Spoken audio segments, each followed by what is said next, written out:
For England to win tonight, two things had to happen. They had to play very well, and also Spain had to have a bad day at the office. The 1966 World Cup, that is still the only major tournament that they've won. The other question, obviously, is what now for Gareth Southgate? It's July the 4th, 1990, 10:33 p.m. local time at Stadio dell'Alpi, Turin, Italy. English midfielder Chris Waddle walks past a man who just wants this over and done with as soon as possible. The man in question is Stuart Pearce, and the feeling was of missing a penalty, that too at a World Cup semi-final. On paper, Pearce was the least likely Englishman to miss a penalty, but his effort slammed against the legs of West German goalkeeper Bodo Glick. Just a few seconds later, Chris Waddle himself hits one of the worst penalties in the history of English national team. It's all over once again for England, their fans and Bobby Robson. England is one of the greatest countries on the planet when it comes to sports. Be it cricket, football, Formula 1 or even lawn tennis, the United Kingdom is always at the forefront of any major sport that you can think of that is played worldwide. 2 world championships in the last 5 years in cricket, 7-time world champion with Lewis Hamilton in Formula 1, 2-time Wimbledon champion with Andy Murray, and yet only one FIFA World Cup, that too won with controversies almost 58 years ago, back in 1966. In fact, in the entire history of their existence, or if I may say, ever since football was created, England have won just one trophy.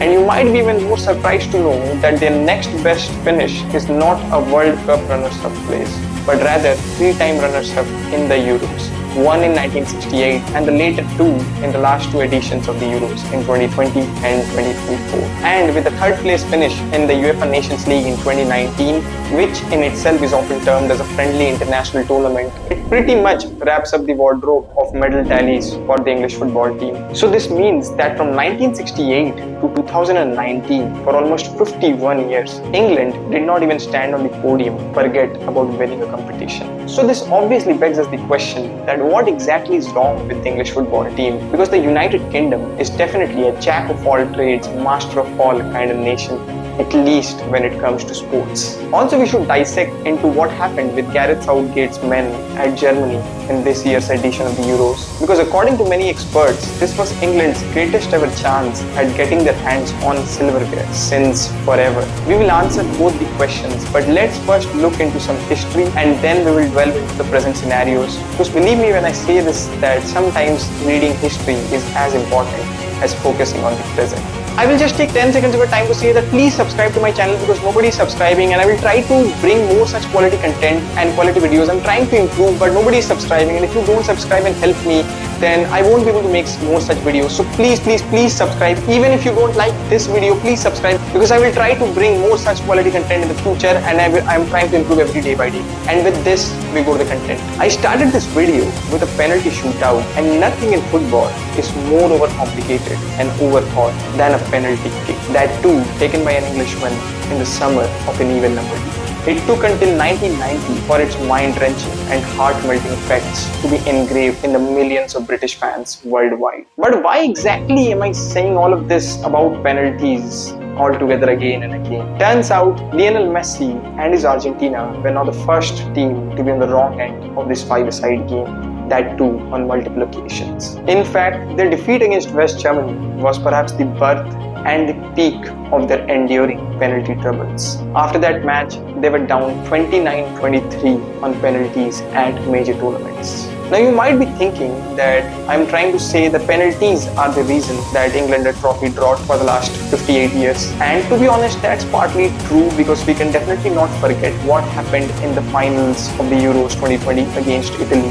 But to some, or if I may say to most, that might seem like more of an excuse than an actual reason, and that's completely true. Penalties are part of the game, and as one of the best teams in the world, you must know how to win. Even Messi and his Argentina turned up the grim luck in penalties. Turns out even England did this year in the Euros against Switzerland. So it's definitely not just the penalties, but yes, penalties too had their fair share of contributions in upsets for English fans. So then the question still remains unanswered, that if it's not the penalties that apparently stopped football from coming home, then what is it? Is it just luck? And to some that might sound like even more crazy, but believe me, there is a saying in football that sometimes it's not just your night, and that has been the case with England on multiple times in the past. On 17th October 1973, England played Poland for the 1974 World Cup qualifiers. 36 shots to Poland's 2, 26 corners, 6 efforts either against the woodwork or cleared off the Polish goal line, and a string of increasingly preposterous saves by Polish goalkeeper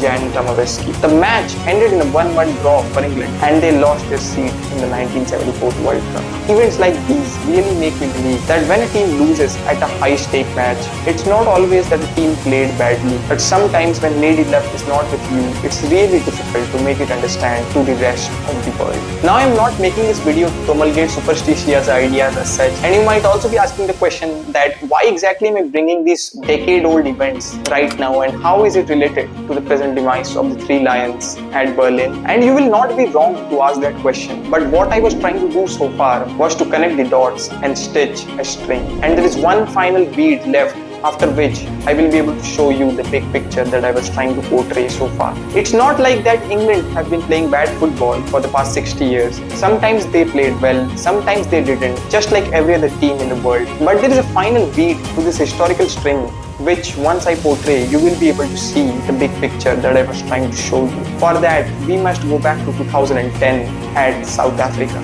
It's June 27, 2010 at Bloemfontein, South Africa, and the occasion Germany versus England at a World Cup knockout stage once again. The England side has received many footballing lessons in its history, but none would be more chastening than the refreshing course given out by Joachim Löw and his men on this day. For decades, England had prided itself on a physical, direct style of play. They were the masters of the long ball, the set pieces, and the aerial duel. It was as if they had a copyright over this style of play. And it is this lack of flexibility to adapt to different situations to counter the strengths of the opponents is what backfired with them. Because turns out Germany could do all of these things, but just much better and with far more competence, which resulted in a final scoreline of 4-1. Now, if we look at the three situations that I have presented from my history class, then those three contrast each other heavily. Whether it be succumbing to high pressure at high stakes, or doing everything you can to the best of your limit,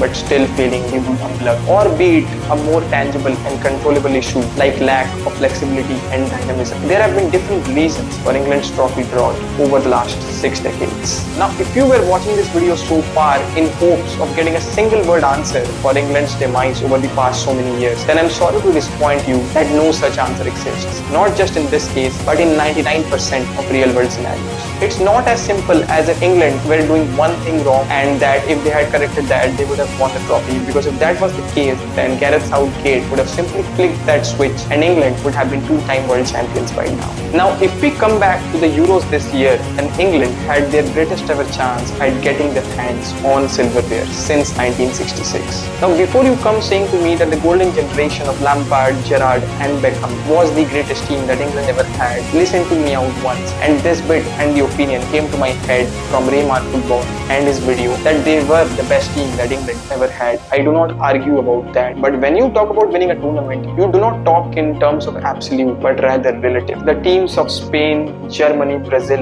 and Italy were all much superior to the golden generation of England back in 2005. So they may be the best team that England ever had, but they were not even the best in Europe back in the days. On the other hand, this year's team might not be as star-studded as the one from 2005, but comparing the situation of other teams in Europe, England were probably the front runners. England during the tournament also got the easier end of the knockout bracket, so odds were pretty much stacked behind them, but the performance was simply pathetic.